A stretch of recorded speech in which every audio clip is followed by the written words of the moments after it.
الحمد لله رب العالمين والصلاة والسلام على أشرف الأنبياء والمرسلين سيدنا محمد وعلى آله وأصحابه وأزواجه أجمعين أما بعد السلام عليكم ورحمة الله وبركاته.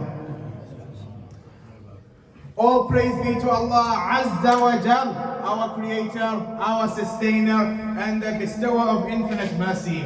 And may salat and salam, blessings and peace be upon our Habib, our beloved, our Nabi Muhammad sallallahu alayhi wa sallam.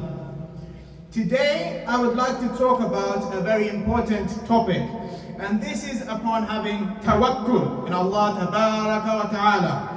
So firstly, let us understand what is tawwakkul. What is the meaning of tawwakkul?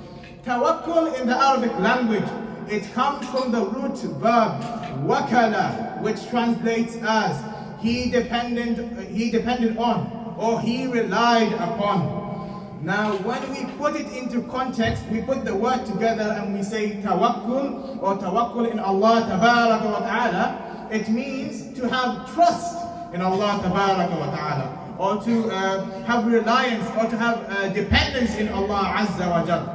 Nowadays, however, there is a notion within the people where people feel frightened. They feel as though they question everything. What if? What if? What if? But the true believer, they aren't like this. They have tawakkul. They have trust in Allah tabaraka wa ta'ala. This trust we mentioned earlier, this trust to Allah subhanahu wa ta'ala. And knows whatever afflicts him is from Allah subhanahu wa ta'ala, and whatever blessings come to him is also from Allah tabaraka wa ta'ala. He believes in al-qadri khayrihi wa sharrihi min Allah ta'ala. He believes in the destiny, it's good and it's bitter, and it is all from Allah tabaraka wa ta'ala. And this is the essence of being a Muslim, surrendering to Allah tabaraka wa ta'ala and keeping the trust in Him, whether in good times or in bad times, keeping the tawakkul in Allah tabaraka wa ta'ala at all times, good times, bad times, all the time. Ibadallah, Allah tabaraka wa ta'ala, He actually mentions about tawakkul in Surah Talaq, ayah 3, where He declares, وَمَن يَتَوَكَّلْ عَلَى اللَّهِ فَهُوَ حَسْبُهُ. وَمَن يَتَوَكَّلْ, and whoever has tawakkul, puts his trust على Allah, upon Allah, فَهُوَ حَسْبُهُ. Thus He is sufficient for him. And whoever puts his trust upon Allah, then He is sufficient for him.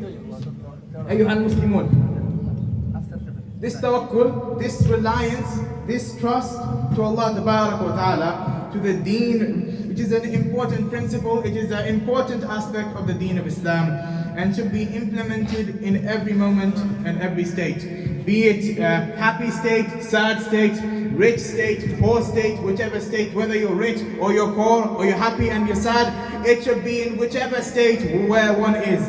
And one should take refuge in Allah tabaraka wa ta'ala and keep our tawakkul in Him.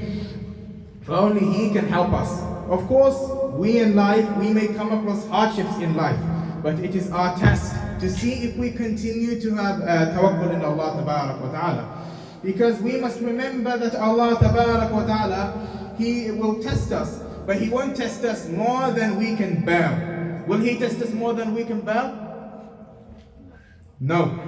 For Allah Azza wa Jal declares in the final ayah of Surah Baqarah, لا يكلف الله نفسا إلا وسعها. Meaning, لا يكلف الله, Allah does not burden nafsan, any soul, إلا وسعها, beyond its capacity.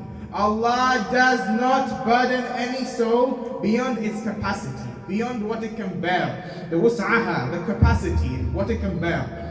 So it can never be seen that one will be burdened more than they can bear, more than they will never be tested more than they can endure themselves. So we shouldn't give up in Allah tabaraka wa ta'ala, but we should keep our tawakkul in Allah Azza wa Jal, because better days will be coming.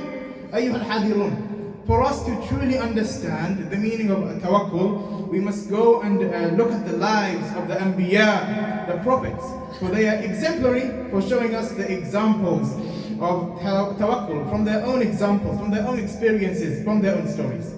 One recently relevant example actually from the story of Qurbani was how Nabi Ismail alayhi salam, he had the courage to sacrifice his life for the sake of Allah tabaraka wa ta'ala after hearing about his father's dream. This is tawwakkul. This is having trust in Allah Azza wa Jal. And let us not forget about the story of Nabi Ayyub alayhi salam, who remained patient and kept his trust in Allah Azza wa Jal despite his severe and unbearable state.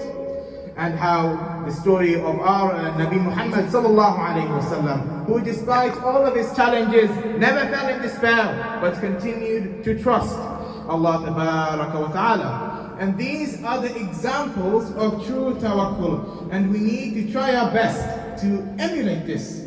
Of course, we are nothing compared to the Anbiya, but we should still try and look at them as our examples, as our method, and implement it into our lives as much as possible. Ayyuhal ikhwa, before I end, I would also like to mention about attaining provisions. One who has tawakkul in Allah Azza wa Jal, one who has this trust, will never worry about obtaining provisions, nor doing so in a haram manner, or which is not permissible for him. We must understand that all provisions are in the hands of Allah tabaraka wa ta'ala. If our provisions have been decreed for us, if they have been destined for us, then why should we worry about them? Why should we commit haram acts to attain them? There is a hadith in Ibn Majah regarding this. Jabir radiallahu ta'ala anhu narrated that Rasulullah sallallahu alayhi wasallam, he said, "O people, fear Allah and seek your provisions in moderation, because nobody will die until he consumes all of his provisions, even if he does not look for it. So fear Allah Azza wa Jal and seek your provisions in moderation, and take that which is only lawful and abandon which is unlawful." There's also another hadith.